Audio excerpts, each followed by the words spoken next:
Je vous emmène à l'ATP 500 de Rotterdam.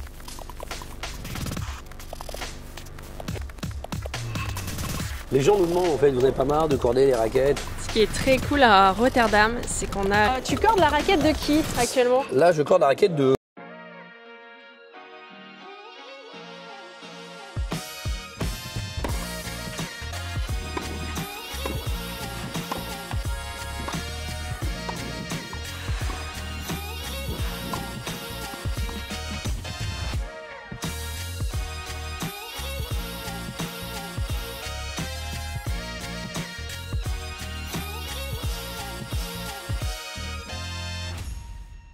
Au Télé Passionné, c'est Pauline Payette, joueuse de tennis professionnelle et coach de tennis, et je suis ravie de vous retrouver dans cette nouvelle vidéo sur ma chaîne YouTube.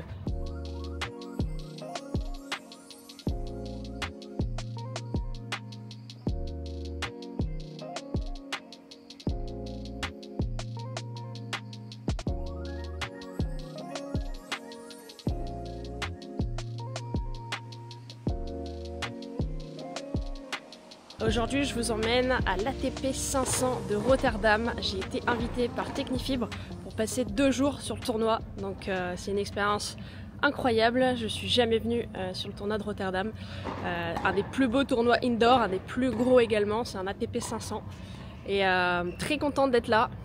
Je viens d'arriver sur les lieux. Et on a les cours d'entraînement juste derrière avec 2 joueurs qui s'échauffent. Ça va être sympa, je vais vous faire partager quelques moments de ces 2 jours. Ce qui est très cool à Rotterdam, c'est qu'on a le planning avec les entraînements des joueurs sur chaque cours, avec l'heure, les partenaires. Donc ça, c'est vraiment génial. Les passionnés, je vous offre un e-book avec mes 10 conseils de pro pour dominer ton adversaire sur le court et gagner tes matchs, quel que soit ton niveau. Vous pouvez le télécharger en cliquant sur le premier lien en description.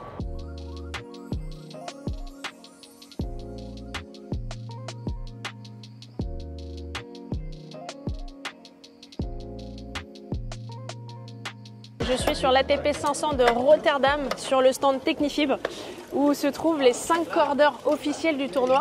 Et je suis avec Stéphane, le cordeur français de la team. Bonjour Pauline. Bonjour Stéphane. Comment ça va déjà? Eh ben écoute, ça va très bien. Tu vois, nous on est arrivé déjà depuis jeudi. Ouais. Donc là ça fait quelques jours, donc on commence déjà un petit peu à être fatigué, mais tu vois, on rentre dans le vif du sujet. Dans le vif du sujet, aujourd'hui c'est le premier jour du tableau final. Et tu cordes la raquette de qui actuellement? Là, je corde la raquette de Bublik. D'accord. Notre ami Bublik, voilà. Ok, ouais. Est-ce que tu peux nous raconter un petit peu une petite anecdote sur Bublik? Comment il est arrivé chez Technifibre? C'est vrai que c'est un peu le fruit du hasard, parce que c'est vrai que Bublik, bon, c'est une longue histoire. On l'a connu ici, c'était l'an passé déjà, je sais plus, il y a 2 ans. L'an passé, tu vois, le temps passe vite. Et des 2023 2024 c'est ça en fait. 2023 donc il y a 2 ans alors. Ouais, on va aller sur 2 ans après, ouais, à Monaco. Ouais. Et donc oui, en fait, ça a commencé un peu ici l'histoire. En fait, il avait changé de raquette, donc il jouait avec, on peut dire la marque, avec Yonex. Ouais. Après, il a joué avec des raquettes maquillées.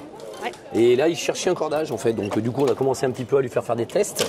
Donc de cordage, à l'époque, donc le Razor Code, on l'a mis entre les mains avec un boyau naturel et tout ça. D'accord. Et après, on l'a revu à Monte Carlo. Ouais. Et à Monte Carlo, donc pareil, il arrive... Il me dit que ses raquettes en prototype, elle lui allait bien, sauf qu'elle lui faisait mal au bras. Et que la balle descendait pas comme il voulait, donc tout ça. Donc il voulait une raquette où la balle tombe un peu plus vite. Donc il est revenu avec ses anciennes raquettes. Ouais. Et il arrive, il me donne les 8 raquettes. Il nous dit est-ce que vous pourriez me mettre un cordage qui me permette, je veux pas savoir ce que c'est, je veux pas savoir l'intention, que la balle elle retombe quand je suis là. D'accord. Donc voilà. Donc en fait, il t'a fait confiance. Ouais, exactement, à la vogue au niveau du cordage. Ouais. Et là, moi à un moment, je me lance aussi, je lui dis mais tu passais ton prototype qui t'allait bien mais qui te faisait mal au bras, ouais, à revenir sur tes anciennes raquettes. Est-ce que ça te dirait pas d'essayer une... Salut Laurent. En plein milieu Laurent. Salut. Et donc je lui dis, tu voudrais pas essayer une raquette un peu intermédiaire entre les deux? Ouais. Nous chez Technifibre on a la T-Fight. Je peux te l'essayer. Il me dit je suis prêt à tout, tu me fais la combinaison que tu veux et tout ça. Donc je récupère ces SP de raquettes. Ouais. Et bon là j'ai fait un peu au système D parce qu'on n'avait pas non plus vraiment tous les outils pour faire la custo. Donc on a fait un peu ça à l'ancienne. Ouais. Et donc je lui fais une raquette et au bout de 30 minutes il a adoré en fait. D'accord. Et donc du coup après il partit sur Barcelone. Ouais. Et voilà, donc il m'a demandé de lui préparer 3 raquettes pour aller à Barcelone. Donc, ce qui était pour moi malheureusement impossible parce que j'avais pas le matériel, j'avais pas les raquettes, j'avais pas tout ça. Donc j'ai contacté la personne de Technifib, donc Alex en Espagne. En urgence. Voilà, et le temps que lui il est arrivé sur Barcelone et il s'est retrouvé donc avec 3 raquettes préparées pour lui à Barcelone. Génial. Donc magnifique. Voilà l'histoire. Donc par où ça a commencé en fait. C'est comme ça que ça a commencé. Ludique, Pour Bulik. Et après voilà donc et Barcelone se passe pas très bien pour lui. Malheureusement, mais je crois qu'il perd en 45 minutes, je crois. Il perd en 600-6-0, quelque chose comme ça. Là, on se dit, bon, c'est mort, il va revenir. Et en fin de compte, non, il a adoré la raquette. Ouais. Mais après, par contre, justement, c'est parti. Et il a gagné un 500, je sais plus, c'était Hertogenbosch. Il a bien marché, je crois, après derrière à Madrid ou des choses comme ça. Il a atteint son meilleur classement après, quoi. Voilà, donc avec cette histoire-là, tu vois. C'est beau, c'est beau, c'est beau. Et là, je le recorde aujourd'hui, ça fait plaisir de la voir, tu vois, en Technifib. Elle est magnique, hein. Elle est trop belle. Et elle brille et tout. Il joue avec quoi comme cordage? Il est donc là, il est venu avec le Razor Soft. Le Razor Soft, donc en 1,25. D'accord. Donc là, il a une tension un peu particulière, lui. Ouais. Tu vois, là, il met 2 kg d'écart entre les montants et les travers. D'accord, ok. Donc il est à 22-24. D'accord. Donc là, c'est souvent on met un peu plus sur les montants. Oui. Et lui, en fait, il met 22 montants et 24 travers. 24 travers, ok. Génial. Merci pour ce petit partage. Je t'en prie, avec grand plaisir. Et petite question sur comment toi tu es devenu cordeur officiel pour Technifibre. Comment ça s'est passé pour toi? Alors moi, c'est passé, ouais, si tu veux. Après, bon, je cordais depuis longtemps au magasin. Et après, bon, en fait, je regarde Roland Garros et voilà, bon, fan de tennis, fan de Roland Garros. Ouais. Et je vois un reportage sur les cordeurs, et c'était les cordeurs Technifibre. Ouais. Donc je croise le commercial de Technifibre à l'époque dans mon magasin et je lui dis, mais vous êtes partenaire et tout ça à Roland Garros? Et voilà, donc je lui ai demandé comment on faisait. Donc bon, voilà, il savait que je cordais depuis longtemps, c'était en magasin, que je savais bien corder. Et, bon, il m'a fait faire 2-3 tests et après il m'a envoyé l'année d'après corder à Roland Garros quelques jours. D'accord, donc ça a été ton premier gros tournoi. Direct, le vif du sujet. Direct Roland Garros, quoi. Pas un petit tournoi, c'est direct Roland, quoi. Donc voilà, donc j'ai mis un pied dedans et après de fil d'année en année. Alors à l'époque on était bénévole. Oui. Donc moi j'étais salarié dans le magasin et donc du coup on partait en bénévolat. Ouais, tu prenais des vacances pour. Exactement. Au début c'était 10 jours, après c'était 15 jours. Ouais. Ouais, après bon, le problème c'est que quand tu as 5 semaines de vacances, c'est compliqué de partir 3 semaines à Roland, donc je partais que 2 semaines. Et donc voilà, et après de fil en aiguille, Technifib m'a proposé de plus en plus de tournois. Okay. Donc j'ai décidé d'arrêter et après on est devenu professionnel. D'accord. Okay, donc voilà, donc c'était un petit peu différent. Donc du coup j'ai pu arrêter de travailler en magasin et je me suis lancé à temps plein. Et on a eu la chance aussi, il y a eu le statut d'auto-entrepreneuriat. Oui. Qui est arrivé juste, mais vraiment des fois tu vois, tu as des choses qui se font, qui tombent bien. Qui se goupillent bien. Ça se goupille bien et donc du coup l'auto-entrepreneuriat arrive. Moi je suis salarié à ce moment et je peux aussi être salarié et être auto-entrepreneur. Et voilà, et donc Technifib me propose pas mal de tournois, donc du coup j'arrête complètement et je me lance là-dedans à fond. Génial, et ça fait du coup combien d'années que tu es vraiment à fond? Ça fait depuis maintenant, ça fait 12-13 ans à peu près. Génial, ok. Là tu vois, l'an passé j'ai fait à peu près entre 15 et 17 tournois. D'accord. Donc là cette année aussi, là pareil, j'ai fait une quinzaine de tournois. Et ça me permet de vivre de ça en fait. Ouais, c'est top. C'est top. Et je vois que il y a ton prénom sur la machine. Customisé. Elle tourne avec moi. Top. Voilà. Je préparais des petites questions. Hein. Quels sont les tournois les plus prestigieux, toi, que tu as fait en tant que cordeur? Les plus prestigieux, bon, Roland Garros déjà d'une. J'ai eu la chance aussi de faire les ATP Finals. À l'époque, Technifibre était partenaire. Ah oui, génial. Donc ça, c'était top aussi. Bon, justement, des belles histoires avec. Il y a Gilles qui est là, tu vois, le coach de Danil. Gilles qui est là. On finit avec Danil, vainqueur à Londres. C'est magnifique ensemble ça. Et tout ça. Donc, ouais, c'était top. Des beaux souvenirs. Ouais, carrément. Donc bien sûr, il y a Monte Carlo, le Miami Open, Washington, City Open. J'ai eu la chance de faire aussi des challengers comme Las Vegas. Ouais. Ah oui. Des tournois, tu pars en challenger et tout, c'est top. C'est sympa. Et après voilà, il y a plein de tournois que je tâte aussi. Chaque tournoi en fait a vraiment sa particularité et c'est ce que j'adore en fait dans le métier de cordeur, des métiers par rapport au tennis, donc qui est vraiment un métier passion. Mais en plus c'est de découvrir chaque lieu est différent en fait. Bien sûr. Les gens nous demandent en fait, vous n'avez pas marre de corder les raquettes, toujours la même chose, tout ça et tout. Alors oui, bon des fois peut être un peu répétitif, ça peut arriver quand on est à 40 raquettes par jour, 45. Là on commence un petit peu à en avoir marre, mais après quand on repart sur notre tournoi, ça nous booste parce qu'il faut remettre le stand en route. C'est du renouveau. C'est du renouveau à chaque fois. En plus, on retrouve les coachs, les joueurs et tout ça. Sur un autre tournoi, on commence à sympathiser un petit peu avec eux. Donc c'est vrai que c'est génial. Top, super. Et comment ça se déroule finalement une journée sur un tournoi? Vous arrivez à quelle heure? Vous repartez à quelle heure? Combien de raquettes vous faites dans la journée à peu près? J'imagine que c'est variable, mais. Ouais, c'est variable. Tu sais, en fait, c'est un peu, il y a le pic là, comme je te disais tout à l'heure en introduction, c'est que là on rentre dans le pic en fait. On est lundi, là, on va faire lundi, mardi, mercredi. Après, ça va commencer à redescendre. Ouais. Donc la journée type, tu vois, ce matin par exemple, on est arrivé vers les 7h du matin. Ouais. Donc tu vois, c'est tôt. Ce soir, là, il y a la night session, donc on ne sait pas encore à quelle heure on va finir, mais minimum 23h minuit quoi. Et ouais, donc ça fait des grosses journées ça. Ouais, donc c'est pour ça qu'on est content, tu vois, l'hôtel est juste à côté, donc ça c'est bien. Heureusement. On n'a pas une demi-heure en plus de transport comme certains tournois. Vous pouvez rentrer en 5 minutes à pied. Aux États-Unis, par exemple, quand on va à Miami, on n'est pas loin de 30 minutes de transport. Ouais. Donc déjà, aller retour. C'est 1 heure déjà dans la journée. Nous, c'est 1 heure de sommeil quoi. 1 heure de sommeil. Donc c'est hyper important. C'est énorme. C'est clair. Ok, top. Donc combien de raquettes? Quelle est la tension de cordage la plus folle que tu as eu à corder? Enfin, la plus élevée et la plus basse. Ouais, mais j'ai eu les deux, c'est ce que j'allais dire, j'ai eu les extrêmes, j'ai eu force de corder, la chance de faire ça. Parce que bon, c'est quand même c'est une chance, je veux dire, pour essayer, parce que c'est vrai qu'on ne se rend pas compte. Donc j'ai eu 8,5 Mana. À Manarino, à Monte Carlo, l'an passé. Wow. 8 kilos. Il doit avoir les cordes qui partent dans tous les sens. Le problème, c'est que pour nous, cordeurs, c'est même pas plaisant à corder. Ouais. Parce que du coup, t'as aucune tension, t'as rien. Donc les cordes, elles sont toutes tordues, il faut réussir à les mettre bien droit. Parce que t'as pas de tension, donc du coup, c'est pas très propre. C'est pas un bon. Ah ouais, non, c'est vraiment un trampoline. Quoi. Même justement, c'est le jeu. Pas le jeu, mais c'est quand t'as tous les coachs qui viennent et qui voient la raquette de Manarino, qui la voient, ils la checkent, ils disent mais comment il fait pour jouer avec ça? C'est un funambule, quoi. Il est sur un fil, on parle de cordage et tout. Il a un timing de dingue aussi. Ah bah c'est incroyable. Faut prendre la balle, faut l'œil et tout. C'est clair. C'est incroyable. Top. Donc j'ai eu Mana et j'ai fait les extrêmes. Ouais. Donc j'ai eu 40 kilos. 40 kilos. Ouais, c'était. En plus c'est une fille, c'est incroyable. Je veux dire, je dis juste une fille. 40 kilos, waouh. Ouais. C'était qui? Comment elle s'appelle? C'est une Scandinave, c'est Eriki ou quelque chose comme ça. D'accord. C'était au WTA d'Angers, je crois. D'accord. 40 kilos, ouais. Même avec du press stretch à 10% en plus. Mais par contre, à l'inverse de Mana, où les cordes elles se mettent toutes seules. Ouais. Et par contre, Par contre, à corder, tu peux avoir les doigts qui. Ouais, c'est dur. En plus, avec un 4G, c'est un polyester bien gros en 130. Donc, c'est hard. Mais on a peur. En plus, on voit la raquette comme ça et tout. On se dit, mais est-ce que la machine va tenir? Est-ce que le cordage va tenir? Est-ce que la raquette va tenir? C'est impressionnant, quoi. C'est dingue. Et donc, c'était sa tension. C'était un test ou elle tend vraiment elle joue tout le temps comme ça. En 40 kilos. Ouais. C'est impressionnant. En plus, c'est avec une. C'est avec la Wilson Ultra, tu vois, et tout, avec mon grand ami quand même. Donc, Mais bon, 40 kilos, c'est quand même une planche, quoi. Ouais, c'est clair. Bon, bah top. Je te laisse, si tu veux, attaquer la suite de la raquette. Ouais, je vais finir, tu vois. Je vais faire une petite rallonge, parce que j'ai un petit peu court. J'étais économe avec Technifié, voilà, tu vois, j'ai dû. Fais les économies, quoi. Ce qu'on appelle une rallonge, tu vois, en fait, un extra. Donc, tu vois, là, je suis un petit peu court, par exemple, mais bon, ça, c'est pas un problème. Ouais. Après, là, on a un outil, tu vois, ce qui nous permet de créer une rallonge, en fait. Donc là, tu vois, en fait, ma corde, j'arrive pas au bout du bord de tirage. Oui. Donc, déjà, hop, je mets plus. Donc là, je vais faire un extra, une rallonge. Donc, cette pince, en fait, c'est un outil, tu vois, vraiment qui est spécial pour les cordeurs, en fait. D'accord.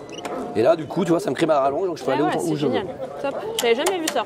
Ça permet aussi, tu vois, d'éviter de prendre trop de fils. Oui, parce que les joueurs, tu vois, de gâcher un peu, tu vois. Donc, on essaye toujours de faire un petit peu attention. Complètement. Petit nœud. Voilà, le petit nœud simple. Après, le petit verrou par-dessus. On va essayer de faire. Donc après, ce qui est bien, c'est de faire un nœud bien serré pour éviter que la corde bouge et rentre dedans. D'accord. C'est pour ça que souvent on disait que c'était mieux de faire 2 nœuds parce que 4 nœuds, bon, au niveau des nœuds, ça pouvait perdre de la tension.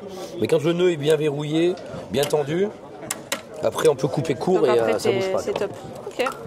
Et là, pareil, il faut couper, tu vois, faut pas couper une corde, tu vois, trop haute. Tu vois, par exemple, qui a d'expérience, quand tu touches la corde, même toi qui es joueuse, tu touches. Ça m'est arrivé, je me rappelle en fait quand je faisais mes premiers pas à Roland Garros, je me rappelle d'Arnaud Clément. Oui. Et Arnaud, quand il jouait, il caressait toujours la raquette en fait. Il m'expliquait, il me dit en attente de retour de service, il caressait la raquette comme ça. Oui. Et je demandais au cordeur de bien couper le nœud, parce qu'une fois ça lui est arrivé sur un tournoi et il a saigné. Et donc là, le problème c'est l'extrémité et donc, ça ne s'arrêtait pas de saigner, donc c'est galère. Ça peut être compliqué. Ça m'est déjà arrivé aussi une fois ça. Ouais, tu vois, non, c'est important, donc on essaye. On pense aux joueurs, même moi, tu vois, quand je passe, le but c'est d'on passe le doigt. Quand tu passes là, ouais, nickel. Voilà, tu vois.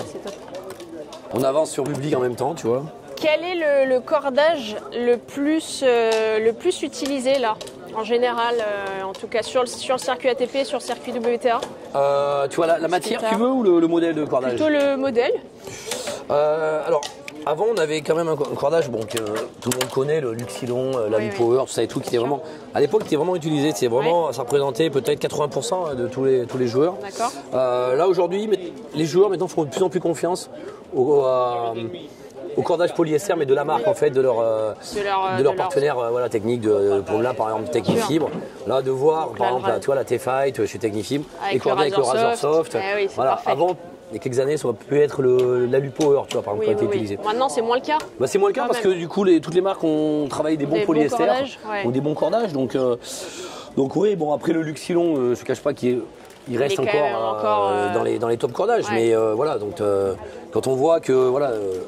Bublik utilise le Razor Soft, Daniil Medvedev utilise aussi le Razor Soft. Alors lui, bon, aujourd'hui, avant en 100%, maintenant il l'utilise en hybride, en boyau naturel.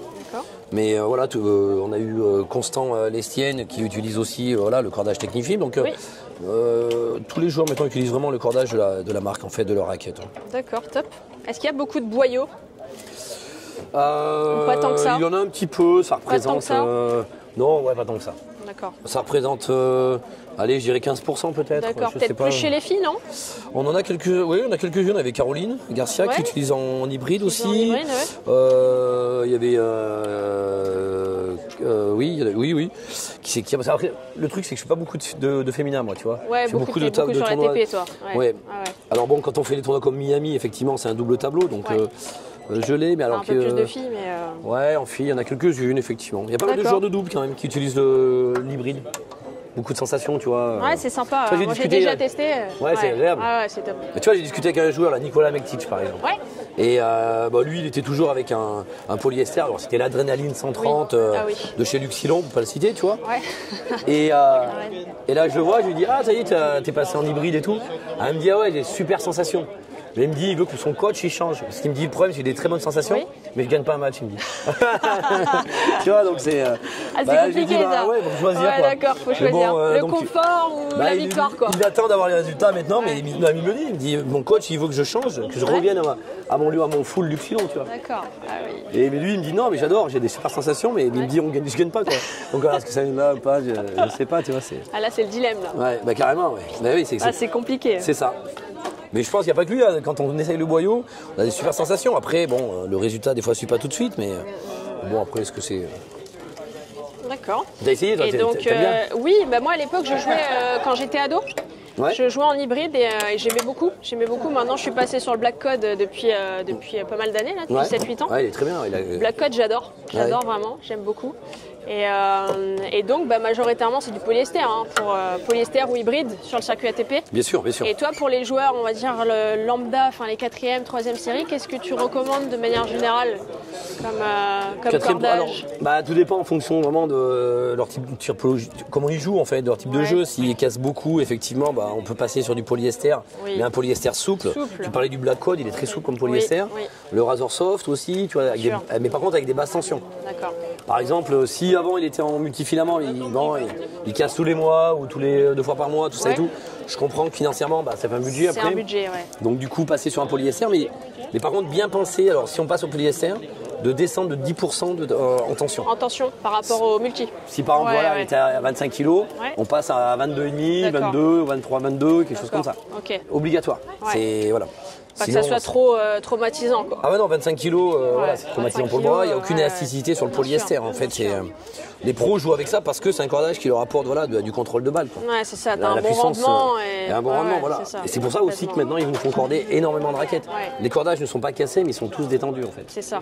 Tu vois, ce matin, j'ai cordé Stan, 7 raquettes, en full polyester. Quand je les ai récupérées, il n'y en avait aucune de cassée, en fait. D'accord, Les joueurs ne cassent jamais, quasiment.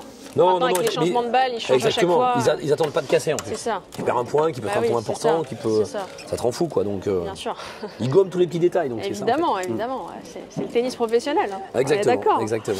Est-ce que tu as des joueurs qui ont des exigences un peu inhabituelles ou des rituels un peu particuliers ou pas forcément?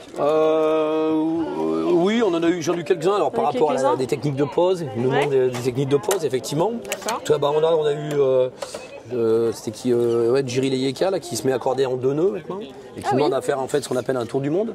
D'accord. Avant, il demandait en 4 nœuds, mais là, il demandait un 2 nœuds et avec un tour du monde en fait. Ah, oui. Alors, ce qu'on appelle un tour du monde, c'est-à-dire que quand tu cordes en 2 nœuds, sur certaines raquettes, par exemple, tu vas te retrouver avec ta corde, tu vas arriver en bas. Et il faut savoir que sur une raquette de tennis, quand on corde, tu vois, là, par exemple, je sais pas si ça te marque, mais je pars d'en haut. Oui. Là, j'ai fait un 4 nœuds, et le 4 nœuds, je pars toujours d'en haut. Tu pars toujours d'en haut. Mais quand tu veux 2 nœuds, par exemple, des fois, tu arrives en bas. Tu es en bas, en fait, parce qu'en fonction du plan de cordage, donc tu es en bas. Et en fait, ce qu'il faut à tout prix, c'est qu'on parte d'en haut. Donc, on va pas faire les derniers travers. Oui. D'accord. Oui. Donc, du coup, on va arriver en haut et on va corder notre raquette normale. D'accord. Et après, quand on va arriver en bas, on va faire un travers, un travers, le montant. On va garder un autre travers ici et on va finir par un montant et encore refinir par un travers. Oui. Donc ça veut dire on appelle un tour du monde, c'est-à-dire ou en carré, ce qu'on disait à un moment. Je connaissais pas ça. Voilà, donc tu as des joueurs qui demandent ça. J'avais aussi un joueur de double à l'époque, il y a pas longtemps qu'il a arrêté, mais qui demandait, donc le joueur de double qui tient sa raquette, donc du coup où on voit que la tranche, lui ne voulait pas que les cordes, tu vois, par exemple, ça se chevauche. Ah ouais, d'accord. Okay. Alors, et ça c'est possible du coup? Et ben voilà, donc du coup on trouvait une technique de pose, on a trouvé qui est un peu dans le même principe que je te disais tout à l'heure, le tour du monde. Donc du coup on faisait des cordes en fait qui avançaient comme ça tout le temps. Comme ça quand il regardait sa raquette sur le côté, il avait horreur de ça et il me disait je bloque là-dessus. Ah ouais. Donc on avait trouvé une solution en fait et on faisait ça. Ouais. D'accord. Ah ouais, donc voilà, des petits trucs comme ça quoi. Blocage comme ça, ok, mais ça reste quand même assez rare. Oui, ça reste rare. Après, chacun a ses petites manières. Ses habitudes. Ceux qui mettaient, par exemple, j'avais aussi d'autres joueurs, ils voulaient que, tu sais, là, pour le scotch du grip, ils mettaient du rouge. Parce qu'ils disaient que quand il passait sa main en revers, visuellement, il voyait le rouge. Donc il y avait des trucs, des visuels. Okay. Les logos, on a eu Talon Grixpour, il veut que son logo soit sur le 6e travers. Ah oui. Alors qu'en général, par exemple sur le logo Technifibre, il est un petit peu plus bas, il est peut-être sur le 10e, et lui, vu qu'il soit monté sur le 6e. Pas sur le 7e, pas sur le 8e, sur le 6e. Sur le 6e, voilà, tu vois. Et Daniel, il est un petit peu plus bas, non? Daniel, il est en bas, il est logo normal, tu vois. Logo normal, rouge. Rouge, là, aujourd'hui, Voilà, avec les tests qu'il a fait aujourd'hui, il a du rouge, du blanc, il a un peu de tout. Il a même un noir, il a un blanc. Ah oui, là, il a les 3 couleurs, là. Et Bublik, il en est où pour le logo? Logo blanc, là. Cordage noir, tu vois. Non, en bas, ce que préconise Technifibre et tout ça. Il n'est pas arrêté.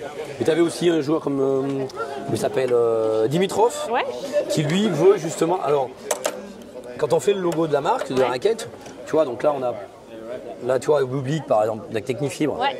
Et c'est à l'endroit, donc je peux le faire voir peut-être pour à la caméra. À la caméra, donc là le logo à l'endroit. Donc du coup, ce qu'on fait, c'est que quand je vais faire le logo tout à l'heure, si le joueur il me demande rien, il va me demander de mettre le logo dans le même sens en fait. Ça veut dire que je prends le logo de la marque, je vais poser moi mon pochoir de marque et faire le logo dans le même sens. Mais tu as des joueurs, tu n'en as pas beaucoup, tu avais Zhang qui a demandé, qui est chez Ed, tu as Dimitrov qui est chez Wilson, et qui a demandé justement lui de le faire dans le sens opposé. Ah oui, c'est bizarre ça. Voilà, parce qu'en fait. Ça perturberait ça, à l'opposé. Après, par contre, il faut que toutes les raquettes soient comme ça. Oui, c'est ça. C'est ça en fait. Oui. Et c'est pour ça que. Il ne faut pas se tromper, donc en fonction des joueurs, il faut bien. Oui, mais voilà, vu que les joueurs, comme je te disais tout à l'heure, ils ont 7 raquettes, la Bublik il y a 3 raquettes.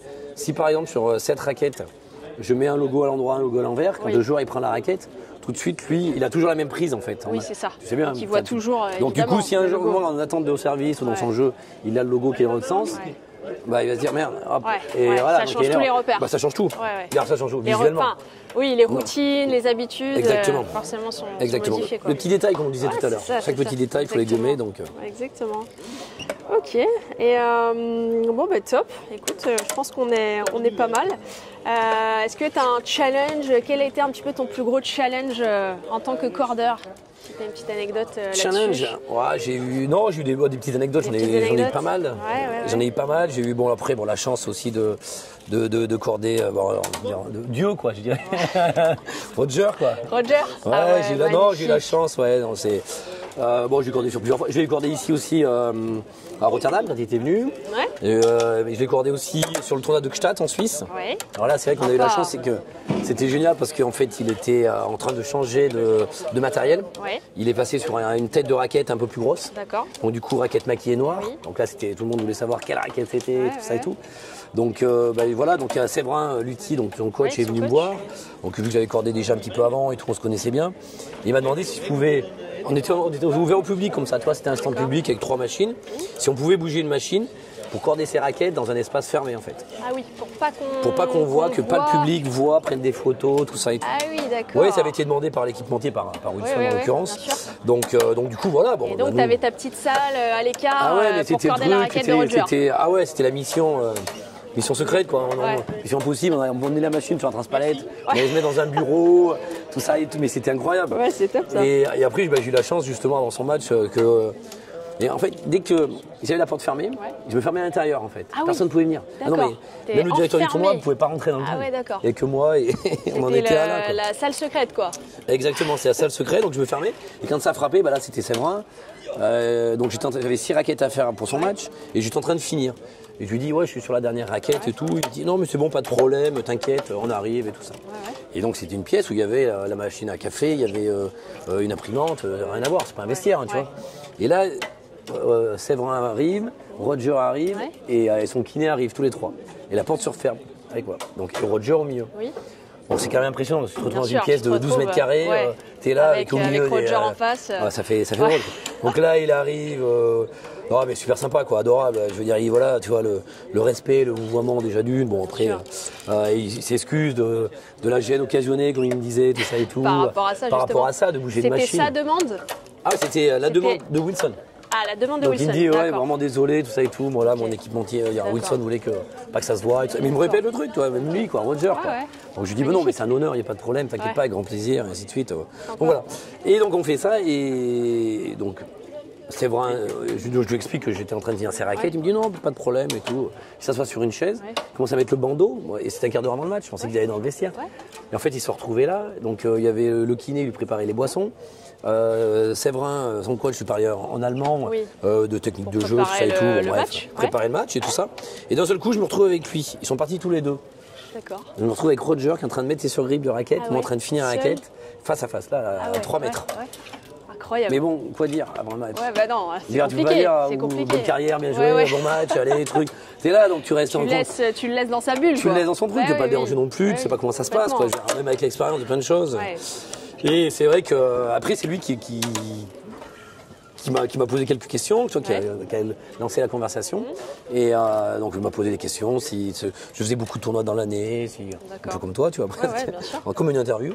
Et donc voilà, donc je lui dis bah ouais, j'en fais quelques-uns, mais bon, je suis pas autant que toi. Je lui dis moi je rentre un peu chez moi, ça me permet de voir la famille, blablabla et tout ça. Et là on me parle de famille et tout. Lui, il avait ses 2 filles qui avaient 4 ans. Ouais, ses jumelles. Et ses petites jumelles, là, et tout. Donc, il me demande, ah ouais, t'as des enfants, tout ça et tout. Donc, ouais, comment il s'appelle? Donc, je lui dis que j'ai un fils, il a 8 ans. Ah ouais, comment il s'appelle, tout ça et tout. Voilà, on a parlé de ça, de vie de famille, des voyages, de plein de choses. Très sympa. Et puis lui, tout en mettant ses surgrippes, et moi en finissant la dernière raquette et tout. Génial. Mais bon, je te cache pas que, tu vois, là tu vois, j'ai pas les mains moites. J'avais les mains un peu plus moites. Je te cache pas que c'était quand même... c'était incroyable. Ouais, c'est incroyable. Quel moment. Ah, j'en ai encore des frissons presque en racontant, tu vois. Ah, c'est énorme. Non, c'était beau. Et voilà, après, donc du coup, le match finit. On finit la raquette, Séverin revient, revient dans la salle avec le kiné, tout ça et tout. Il prépare le match. Moi, j'ai fini. Je débarrasse ma machine. Voilà, je laisse finir son match, de se préparer tranquillement. Et il me dit, et toi, on voit le respect de la personne, il se lève, il était assis sur une chaise, il se lève, il me dit, merci beaucoup. Bon, on se revoit de toute façon et tout. Je lui dis, bah ouais, avec plaisir, allez, bon match et tout. Top. Bon là je peux en vouloir qu'à une seule personne, à son adversaire du jour qui a gagné, qui l'a éliminé. Ah non, dur. C'était fou. C'était qui, je te rappelle? Ouais, je me rappelle bien sûr, c'était je me rappelle, Daniel Brands, je crois. Ah oui. Un Allemand, grand Allemand qui faisait gros service et qui kickait et tout. Revers à une main de mémoire? Je crois bien, mais qui servait très fort, qui était grand sec. Et voilà, et Roger avait mal au dos à ce moment-là. Et donc c'était très dur de retourner, ainsi de suite, et il a perdu quoi. Daniel Brandt, je me rappelle. Tu lui en as voulu. J'ai fait plein de tournois, j'ai eu plein de matchs, mais des matchs, des fois, des finales de Grand Chelem, je ne me rappelle pas. Mais là, de ce match-là, je me rappelle. Je t'en rappelle, ça marque. Ah ouais, carrément, c'était incroyable. Non, incroyable cette anecdote. Ouais, c'était génial. Après, c'est un super souvenir. Ouais, c'est top. C'était cool. Non, surtout, c'est des moments où tu. Bon, après, maintenant, c'était plus jeune aussi, tu vois, donc c'est plein de choses. J'ai pas vu autant de choses que j'ai vues, de joueurs que j'ai vus, de moments, de matchs et de moments passés. Mais quand tu retournes au service cordage, tu reviens voir les collègues, tu étais là avec Roger. Et tu prends l'emballage du cordage, et tu as la tête de Roger, tu dis, j'étais avec lui il y a 2 minutes. Avec lui. On parlait de notre vie de famille, de trucs et tout, c'est incroyable. C'était beau. C'est top, super. Voilà. Et bah top, bah merci pour ces questions. Je vais juste finir sur 3 petites questions pour les joueurs amateurs et les passionnés de tennis qui nous regardent. Avec grand plaisir. Sur qu'est-ce que tu conseillerais aux joueurs de club, sur comment ils peuvent choisir leur tension de cordage et quel cordage ils peuvent choisir aussi par rapport à leur niveau. On en a parlé un petit peu tout à l'heure. Ouais, tout à fait, ouais. Mais donc tu disais qu'il fallait baisser du coup la tension quand c'était en polyester. Oui, exactement. Bah, voilà, je reviens à ce que je te disais tout à l'heure, c'est que si le joueur, par exemple, alors à la base, moi je dirais le joueur bon, 4e série ou même qui débute et tout ça, on part sur du multifilament. Oui. Ça c'est obligatoire. La base. Alors on veut toujours un peu avoir le même cordage que son champion préféré. Oui. Mais des fois, malheureusement, on ne peut pas. Non. Et c'est pour ça aussi, même par rapport aux raquettes, tu vois, et tout. C'est pour ça que les marques, là-dessus, sont assez intelligentes et font la raquette de Medvedev, tu peux pas prendre la raquette de Medvedev à 320, 330 grammes, mais tu vas la trouver à 275, 280, 290, 300 grammes. Donc là, tu peux t'approprier sa raquette, disons. Ouais. Et au niveau du cordage, par contre, là, ça peut être impossible parce que tu vas pas prendre le cordage qui va être trop rigide, qui va être avec des jauges des fois trop grosses, et la même tension et tout ça. Ouais. Alors on prend un cordage qui peut s'en rapprocher en couleur, si on veut, mais par contre, voilà. Couleur. Mais voilà, donc je vais la mettre donc dans la même couleur. On commence par du multi, on est bien d'accord. Ouais, mais si tu veux le cordage noir, il existe un bon multifilament pour moi, c'est la base. Multifilament, on est d'accord. Voilà, ça c'est important. On prend par exemple là, tu vois, dans les Razor Code, soft, tu veux celui-ci, le même cordage que Public, et tu vas prendre le Duramix, il est noir, multifilament, et tu peux faire pareil. Ouais, c'est top. Et tu veux même mettre la même tension que Public, 22,5, 24,5. Là, il n'y aura pas de problème. Ok, bon bah parfait. Top. À quelle fréquence un joueur amateur devrait-il regarder sa raquette? Alors amateur, tout dépend. Après déjà d'une la fréquence de jeu, ça dépend. Ouais, peut-être en nombre d'heures ou. Ouais, alors de toute façon, je dirais quoi qu'il arrive, au moins deux fois par an. Celui qui ne casse pas, par exemple, quelqu'un qui ne casse pas, qui a un bon multifilament. Parce que l'avantage du multifilament aussi, ce qu'il faut se dire, c'est que le multifilament, il perd moins vite en tension. Le polyester, il va perdre tout de suite. Bon, après, tu descends très vite. Tu peux descendre à des tensions qui sont très basses. On peut se retrouver, quelqu'un qui a tendu à 22, se retrouver au bout de 6 mois, un peu plus longtemps même, aux alentours de 12-14 kilos. Et il va jouer avec ça, il se dit « Ouais, mon cordage n'est pas cassé, je ne le change pas ». Par contre, là, c'est comme tout, dans les extrêmes, quand c'est trop tendu, ça peut te faire mal au bras. Et quand c'est détendu, mais il y a vraiment des tensions très basses, ça peut beaucoup de vibrations, donc ça te fait mal au bras aussi. Donc c'est pas top. Donc il faut, donc voilà. Donc minimum 2 fois par an si les joueurs cassent pas. Moi je conseille souvent 2 fois par an, comme ça, même en fonction de la saisonnalité, tu vois. Quand c'est l'hiver, hop, tu fais l'hiver avec un cordage. Le printemps arrive. Hop, tu changes ton cordage pour l'été. Après, à la fin de l'été, tu changes ton cordage pour l'hiver et ainsi de suite. Ceux qui ne cassent pas beaucoup, c'est 2-3 fois par an. Quoi. Ouais, 2-3 fois par an. Alors pareil, tout dépend de la fréquence, du niveau et de plein de choses. Ouais, c'est ça. Et quels sont les signes justement d'un cordage qui est mort comment les joueurs amateurs peuvent voir si le cordage est mort, évidemment, avant de casser? Là où le multifilament, encore, j'en reviens, mais j'en reste accro, c'est que tu le vois parce que du multifilament, donc du coup tu peux avoir des petits brins qui vont casser. Comme les boyaux naturels, tu vois des fois les petits brins, les petits fils qui cassent. Un petit peu, là. Exactement. Donc là quand tu vois que ça commence un peu à s'effilocher, alors au premier effilochage c'est pas un problème de le changer, pas besoin de le changer, mais on voit comment ça évolue. Alors que le polyester, lui, on ne voit pas. Alors, la seule façon pour voir, en fait, c'est de bouger la corde pour voir si justement, si c'est pas scié un petit peu ancré, tu vois. Tu vois, c'est presque à la moitié, bah là tu te dis, ça peut casser à tout moment. Moi j'ai eu des joueurs des fois qui me demandent, ils me disent c'est comment là et tout.